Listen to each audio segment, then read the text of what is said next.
आगाज में सबसे पहले बात करेंगे, वाटर बोर्ड ने पानी चोरों के खिलाफ घेरा तंग कर दिया है। वाटर बोर्ड का जंजाल गोट में गैर कानूनी हाइड्रेंट्स के खिलाफ ऑपरेशन, एंटी थेफ्ट सेल की टीमें कार्रवाई के लिए रवाना हो गई हैं।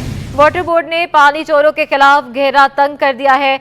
वाटर बोर्ड का जंजाल गोट में गैर कानूनी हाइड्रेंट्स के खिलाफ ऑपरेशन है, एंटी थेफ्ट सेल की टीमें कार्रवाई के लिए रवाना हो गई हैं। मजीद बात करेंगे, एहसन अब्बासी हमारे साथ मौजूद हैं। जी एहसन, बताइएगा। जी बिल्कुल, कराची वाटर कॉरपोरेशन की जानिब से ये पहला बड़ा ऑपरेशन किया जा रहा है। वाटर बोर्ड से कॉरपोरेशन होने के बाद मेयर कराची बैरिस्टर मुर्तज़ा वहाब की खुसूसी हिदायत पर जो है ये ग्रैंड ऑपरेशन का आगाज़ किया गया है। जंजाल गोट में चलने वाली कराची डिवीज़न सिविल 1 की जो मेन लाइन है, जो कि वेस्ट और अतराफ़ के इलाकों में जो है वो पानी पूरा करती है, उस लाइन पर गैर कानूनी सुप्रीम कोर्ट की खिलाफ वर्जी करते हुए जो गैर कानूनी हाइड्रेंट कायम है उस पर जो है ये ग्रैंड ऑपरेशन का आगाज़ किया गया है। इलाके की पुलिस को जो है वो मौके पे तलब कर लिया गया है। हैवी मशीनरी की मदद से वो तमाम तर गैर कानूनी बिछाई जाने वाली लाइनें जो है उखाड़ दी जाएंगी। MD water board incharge anti theft cell ताबिशदा की सरबराही में तमाम तर ऑपरेशन जो है वो मुकम्मल किया जाएगा। सुबह 10 बजे का वक्त बताया गया था कि इस ऑपरेशन का जो है वो आगाज़ कर दिया जाएगा, लेकिन पुलिस के ताख़ीर से मिलने के बाइस जो है वो ये 3 बज चुके हैं और ऑपरेशन जो है वो अब शुरू होने जा रहा है। मौके से जो हैवी मशीनरी तलब की गई थी वो तमाम जो है वो मूव करा दी गई है। पुलिस की नफरी जो है गुलशन मेमार थाने की हदूद में site super highway industrial area Gulshan Memar की पुलिस जो है वो पहुंच चुकी है। पुलिस की मदद से वाटर बोर्ड का एंटी थेफ्ट सेल का अमला जो है वो तमाम तर ऑपरेशन को जो है वो मुकम्मल करेगा। ये वो बड़ा हाइड्रेंट था जो शहर में गैर कानूनी तरीके से जो है वो लाखों गैलन यौमिया पानी जो है वो चोरी करके फ़रोख्त करता था। करोड़ों रुपए का जो है वो नुकसान पहुँचाया जा रहा था कौमी ख़जाने को। कई बार जो है ऑपरेशन करने की कोशिश की, सख्त मुजाहमत का सामना इस मकाम पर होता था, जिसके बाइस जो है वाटर बोर्ड हुकाम जो है बगैर पुलिस के इस नो गो एरिया में दाखिल नहीं हो पाते थे। आज जब पुलिस मिली है तो उसके बाद जो है कोशिश की गई है इस ग्रैंड ऑपरेशन को जो है वो मंतकी अंजाम तक जो है वो पहुँचाया जाए। इससे कबल भी 2 बार इसी जंजाल गोट के गैर कानूनी हाइड्रेंट पर कार्रवाई करने के बाद जो है वो मुकदमा दर्ज कराया जा चुका है, लेकिन उसके बावजूद देखा जाता है कि दोबारा से ये गैर कानूनी हाइड्रेंट और माफिया जो है वो सरगर्म हो जाते हैं और आवाम का पानी बेचकर उन्हीं को फरोख्त कर रहे होते हैं। जी ऐसन कोई गिरफ्तारी भी अमल में लाई गई, क्या कानूनी कार्रवाई की जाएगी? देखें, बिल्कुल इससे कबल जब ऑपरेशन किए गए थे तो शदीद जो है वो मुज़ाहमत का सामना करना पड़ा था, जिसके बाद इस बार जो ऑपरेशन किया जा रहा है वो नई हिकमत अमली के तहत जो है वो ऑपरेशन किया जा रहा है। उस मकाम को जो है वो मुख्तलिफ जगहों से जो है वो कॉर्डन किया गया ताकि वहाँ पर मौजूद जो कारिंदे हैं वो राह फरार जो है वो बासानी इख्तियार ना कर सकें, जिसके बाइस अब तक कोई गिरफ्तारी अमल में नहीं आई है। जैसे ही जो है वो घेरा तंग करने के बाद एक्शन लिया जाएगा तो यकीनन गिरफ्तारियाँ और दीगर सामान और वो लाइनें जो बिछाई गई हैं गैर कानूनी तरीके से वो तमाम तर जो है वो मौके से बरामद होंगी। जी अच्छा, ऐसा हमने देखा कि इस तरह के घिरौने वाक़यात होते रहते हैं। पानी चोरी में मुलव्वस इतना बड़ा नेटवर्क जो चला रहे थे, इतनी करोड़ों का पानी जो है वो चोरी किया जा रहा था, तो इनके पीछे जो है वो आला ओहदेदारान जो है उनकी सरपरस्ती पाई जाती है। तो कोई इंकशाफ ऐसा सामने आया है कि किन अफराद की सरपरस्ती में ये काम हो रहा था?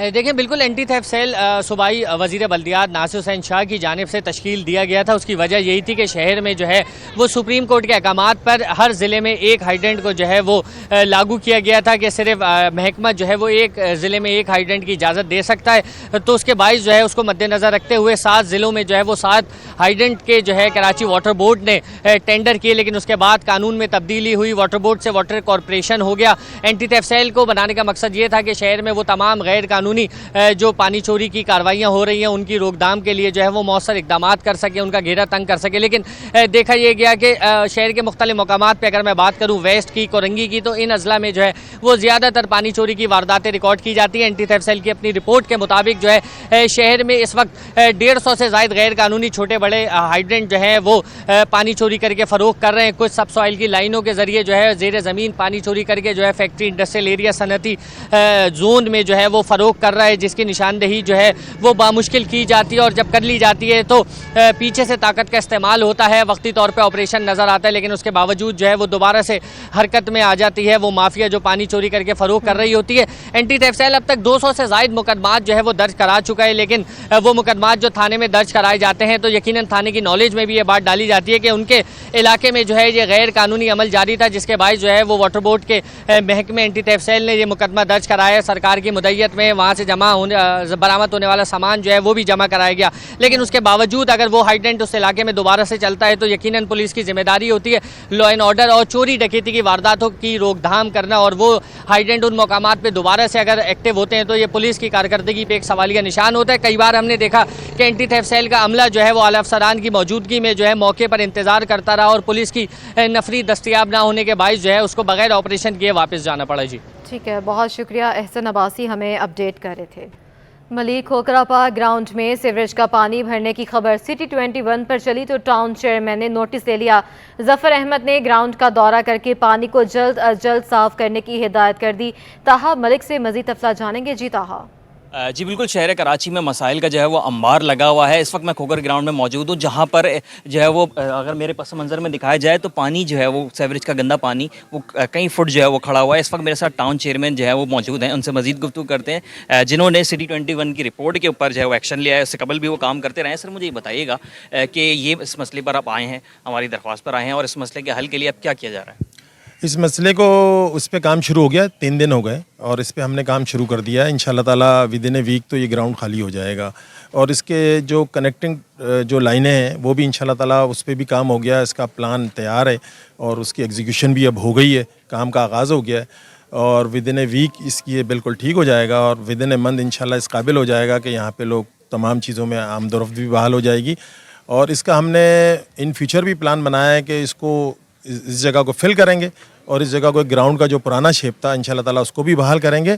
और ईदगाह का जो यहाँ पे नमाज़ें होती थी, 2 नमाज़ें वो पिछले 3 साल से नहीं हो रही थी, इंशाल्लाह ताला वो नमाज़ें भी बाकायदगी से हुआ करेंगी। तो आप थोड़ा सा इंतज़ार करेंगे, इंशाल्लाह ताला इसका रिज़ल्ट ज़रूर आएगा। सर मुहर्रम हराम भी जो है वो बिल्कुल ही उसकी भी तैयारियां जो है वो की जा रही हैं और मुहर्रम हराम भी बिल्कुल ही उसकी जो है स्टार्टिंग होने वाली है और साथ ही इमाम बारगाह भी मौजूद है। तो क्या इसको जल्द अज जल्द करेंगे? 1 हफ्ते का आपने टाइम दिया है, क्या उससे पहले भी करने की कोशिश होगी? जी हमारी तो कोशिश ये है कि फौरी तौर पर हो जाए, लेकिन देखें कुछ जो एक टाइम रिक्वायर्ड टाइम है ना वो तो लगेगा। जब काम का आगाज़ हुआ है तो इंशाल्लाह ताला इसको रिक्वायर्ड टाइम से हम कोशिश होगी।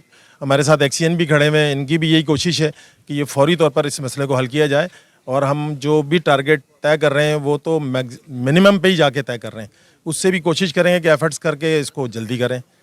जी बिल्कुल, टाउन चेयरमैन हमारे साथ मौजूद थे जिनका कहना था कि हमारी कोशिश होगी कि 1 हफ्ते से पहले ही इस मसले को हल कर लिया जाए और अगले माह, क्योंकि इधर स्कूल भी मौजूद है, अगले माह जो है वो बच्चे आएँ तो उनको कोई मुश्किलात ना हो और मुहर्रम हराम में भी जो है वो कोई मुश्किलात ना आ सके। आगे बढ़ते हैं, अपने नाजरीन को अपडेट करते चलें। अशिया खुरनोश की कीमतों में इजाफे के साथ सर्जिकल आलात भी महंगे हो गए। सर्जिकल मार्केट में ब्लड प्रेशर मशीन 500 इजाफे के बाद 3000 रुपये की हो गई है। बात करेंगे राबेल अशरफ से। जी राबेल। जी बिल्कुल, शहर कैद में जहाँ एक तरफ अशिया खुर्दनोश की कीमतों में इजाफा हो गया, वहीं दूसरी तरफ सेहत के चीज़ों में इस्तेमाल होने वाली जो दवाएं हैं और सर्जिकल आइटम्स हैं उनकी कीमतों में भी इजाफा हो गया। इसी तरह कल मेडिसिन की कीमतों में भी हमने इजाफा देखने में आया, जबकि सर्जिकल आइटम्स भी जो है वो महंगे हो गए हैं। हमारे साथ एक दुकानदार मौजूद है, इनसे जान लेते हैं। भाई मुझे ये बताएं कि सर्जिकल आइटम्स जो महंगे हुए हैं तो क्या वजूहात है? सर्जिकल आइटम्स कितने % महंगे हुए हैं? वजूहत ये है कि 20-25% महंगा हो गया है। पहले व्हील चेयर आती थी 12,000, अब 14,000 में आ रही है। माल आगे से पीछे से माल नहीं आ रहा है, एलसीज वगैरह बंद है, इम्पोर्ट बंद है, इस वजह से माल महंगा हो रहा है। अभी ब्लड प्रेशर की मशीन में इजाफा हो गया है, व्हील चेयर हो गई, वॉकर, तमाम आइटम में 25 से 30% इजाफा हुआ है। ठीक है जी बिल्कुल, जैसे कि आपने सुना हमारे साथ दुकानदार मौजूद थे, उनका यही कहना है कि तमाम जो सर्जिकल आइटम्स हैं उनके अंदर 20 से 25% इजाफा हुआ है। उनका यही वजह है कि एलसीज बंद है और उनको माल नहीं आ रहा है, जिसकी वजह से चीज़ें जो है सर्जिकल आइटम शॉर्ट भी हैं और साथ ही साथ उनकी कीमतों में भी इजाफा हो गया है। जी सिंध सरकार ने महकमा पब्लिक हेल्थ इंजीनियरिंग के 5 सेक्शन अफसरान के तकर्रुर तबादले कर दिए, जिसका महकमा पब्लिक हेल्थ इंजीनियरिंग ने नोटिफिकेशन जारी कर दिया। सिंध सरकार ने महकमा पब्लिक हेल्थ इंजीनियरिंग के 5 सेक्शन अफसरान के तकर्रुर तबादले कर दिए हैं। बात करेंगे आज़ाद नोड़ियों से। जी आज़ाद।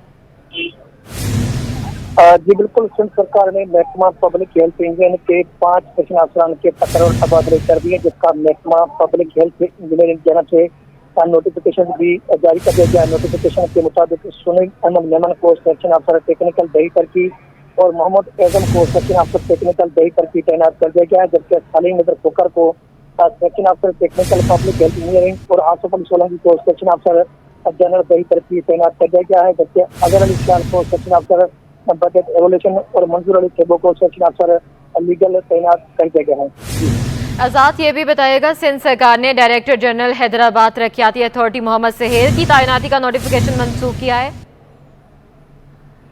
जी बिल्कुल, सिंध सरकार ने 10 जून को हैदराबाद तरक्याती अथॉरिटी में वर्चुअल डायरेक्टर जनरल तैनात मोहम्मद सोहेल की तैनाती का नोटिफिकेशन मंसूख कर दिया है, जबकि अथॉरिटी का आरवी चार्ज एक बार फिर से डिप्टी कमिश्नर हैदराबाद फवाद गफार सुमरो के सुपुर्द कर दिया गया है। इसके अलावा 3 और अफसरान जिसमें असिस्टेंट कमिश्नर बिन कासम मलिक बिशार हुसैन का तबादला कर दिया गया है और assistant commissioner second Nazir Ahmad अब्रो का भी तबादला करके उनको असिस्टेंट कमिश्नर जो है बिन कासम मलिक तैनात कर दिया गया। इसका भी नोटिफिकेशन जारी कर दिया गया है। जी बहुत शुक्रिया आज़ाद नूरी। डिप्टी कमिश्नर जिला वस्ती ने मुहर्रमुल हराम और रेन इमरजेंसी के लिए तैयारियां मुकम्मल कर ली हैं। ताहा सलीम का कहना था कि माजी के तजर्बे की रोशनी में उम्मीद है कि किसी किस्म की परेशानी का सामना नहीं करना पड़ेगा। मजीद बताएंगे हमारे नुमाइंदे रिजवान अहमद। जी बिल्कुल, मुहर्रमुल हराम की आमद है और इसके साथ साथ मानसून की जो बारिशें हैं उनका सिलसिला भी जो है वो शहर में शुरू हो चुका है।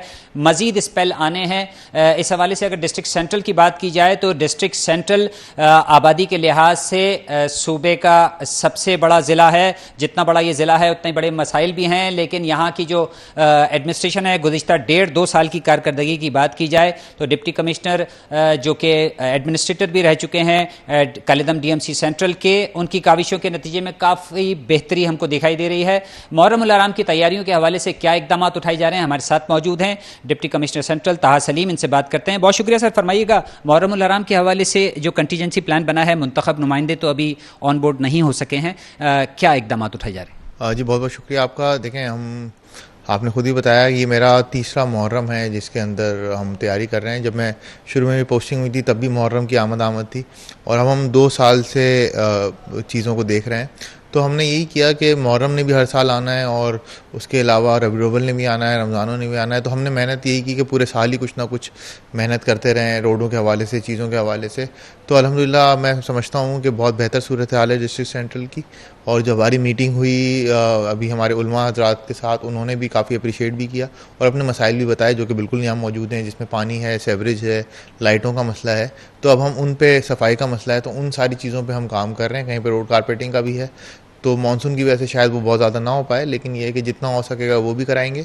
और सेवरेज और नाला सफाई वगैरह पे तो ज़्यादा कंसंट्रेशन है। पूरी उम्मीद है, हमारे प्लान चॉक्ड आउट है कि जब चांद रात से पहले हम बहुत सारी चीज़ों को फाइनलाइज करें। अच्छा सर, ये खदशा बदस्तूर मौजूद है कि आपकी तैयारियां मुकम्मल कर ली जाएं और अचानक अगर बारिश हो जाती है तो उसके लिए जो है वो सेकंड ऑप्शन क्या होगा? बस यही है कि नाले हम साफ़ करके रखें और उसके अलावा ये होता है कि जो हमारे रूट्स पे मुहर्रम के प्रोसेशन चलते हैं, हमारी DMC का स्टाफ बहुत विजिलेंट है। तो वो क्या करते हैं कि वो अपनी पूरी मशीनरी उसके साथ चलाते हैं, ताकि अगर कहीं पे गड्ढा ऐसा है, वो कुछ है, तो उसको वैसे उसी वक्त साथ साथ करके उसको चलाते रहें। हम इंतज़ामिया के साथ जो जुलूसों की होती है उनके साथ लाइजन में भी रहते हैं, ताकि कहीं भी इस तरह का कोई मसला है तो उसको क्लियर कर लिया जाए। कि इलेक्ट्रिक के हवाले से काफ़ी तहफ़्फ़ुज़ात थे, तो उनसे भी हमारी मीटिंग हो गई है, जिसके अंदर उन्होंने यकीन दहानी कराई है कि जो मेजर रूट्स होंगे, जो प्रोसेशन होंगे, जो मजालिस होंगी, उस पर एग्जेम्पशन मिलेगी इंशाल्लाह। तो उम्मीद है कि ये बेहतर रहेगा मुहर्रम। बिल्कुल, कहा यह जा रहा है कि डिस्ट्रिक्ट सेंट्रल में गुज़िश्ता 2-3 सालों के दौरान जो एक्टिविटी रही हैं, जो तरक्याती काम हुए हैं, उसकी वजह से मसाइल में कुछ कमी आई है। और दूसरी अपॉर्चुनिटी जो ज़िला इंतज़ामिया को है वो मुंतखब नुमाइंदों की भी है। तो उम्मीद ये ज़ाहिर की जा रही है कि मुहर्रमुल हराम में अगर मानसून भी आ जाता है तो तमाम मामलात को बाआसानी जो है वो टैकल कर लिया जाएगा। जी, सिंध सेक्रेटेरिएट के नॉन गेजेटेड मुलाजमीन की समाजी तंजीम सेनवा के आम इंतखाबात 2023 के पोलिंग का अमल सुबह 10 बजे से मुख्तलिफ महकमों में जारी है। इस इलेक्शन में 5 पैनल मद्दे मुकाबल हैं। मजीद बात करेंगे, आज़ाद नूरी हमारे साथ मौजूद हैं। आज़ाद, अपडेट कीजिएगा। जी बिल्कुल, सिंध सेक्रेटेरिएट के मुलाजमीन की तंजीम सेनवा जो नॉन गजेटेड मुलाजमीन की तंजीम है, उनके 2023 के इंतखाबात के सिलसिले में इस वक्त पोलिंग का अमल जारी है। सुबह 10 बजे से शुरू होने वाली पोलिंग बगैर किसी वक्फे के जारी है। तमाम महकमों में पोलिंग स्टेशन का जो है इनेकाद किया गया, जहाँ पर तमाम महकमों, जिसमें 49 महकमे हैं, उनकी जानब से वोट कास्ट किया जा रहा है। ये पोलिंग का अमल शाम 6 बजे तक जारी रहेगा, जिसके बाद जो है गिनती का अमल शुरू होगा। उस दौरान जो है ख़ासतौर पर जो इलेक्शन कमीशन है इसका ऐलान करेंगे। लेकिन इस वक्त तक 16 से ज़ायद महकमे ऐसे हैं, उनके जो पोलिंग बूथ है वहाँ से जो बैलेट पेपर बॉक्स जो है वो यहाँ पर लाए गए हैं, इलेक्शन कमीशनर के हवाले कर दिए गए हैं। इस वक्त गहमा गहमी दिखाई दे रही है तमाम पोलिंग स्टेशन पर और हर कोई जीत के इंतज़ार में है। लेकिन इस वक्त जो मध्य मुकाबले 5 पैनल है, जिसमें अली शहबाज, हक शहबाज, अलगाजी, इसके अलावा जो है मुहाफिज, इस तरह जो पैनल है उसमें जो मुकाबला जारी है। लेकिन इस वक्त खासतौर पर 2 पैनल जो मध्य मुकाबले दिखाई दे रहे हैं, जिसमें दिलचस्पी और गहमा गहमी, जिसमें हक शहबाज और फ्रेंडशिप शामिल हैं। फ्रेंडशिप के जनरल सेक्रेटरी के उम्मीदवार इंतहाई खुश दिखाई दे रहे हैं। उनसे बात करने की कोशिश करते हैं। भाईजान, आप इंतहाई खुश दिखाई दे रहे हैं, क्या जीत रहे हैं, क्या हो रहा है? नहीं, इंशाल्लाह ताला हमारी पोजीशन ओवरऑल बहुत बेहतर है। पोलिंग स्टेशन से भी हमारे लिए बहुत अच्छी खबरें, हमारे दोस्त वर्किंग कर रहे हैं। इंशाल्लाह एम्प्लॉइज़ हमारे साथ है, अच्छी खबर मिलेगी इंशाल्लाह, पूरी उम्मीद है अल्लाह ताला से। जी बिल्कुल, ये यासीन बलोच हैं जो जनरल सेक्रेटरी के उम्मीदवार हैं फ्रेंडशिप पैनल के। इनके सदर साहब जो है हज की सादत के लिए जो है मक्का शरीफ गए हैं, लेकिन उनको वापसी नहीं हुई ताल। लेकिन ये अकेले जो अपनी जस्तजू में लगे हुए, उनकी उम्मीद ये है कि वो जीत कर आएंगे और मुलाजमिन की खिदमत करेंगे। लेकिन 6 बजे के बाद भी जैसे गिनती का अमल शुरू होगा, उस वक्त जो है यहाँ के जो इलेक्शन कमीशन बाज़ाब्ता तौर पर ऐलान करेंगे, उसके बाद सूरत हाल वाज़ेह होगी कि जीत किसकी होगी। लेकिन इस वक्त पोलिंग का अमल जारी है। ठीक है, आज़ाद नोरियो हमें अपडेट कर रहे थे। पोलिंग का वक्त जो है वो अमल जो है वो जारी है, जो कि 6 बजे तक जारी रहेगा। बहुत शुक्रिया।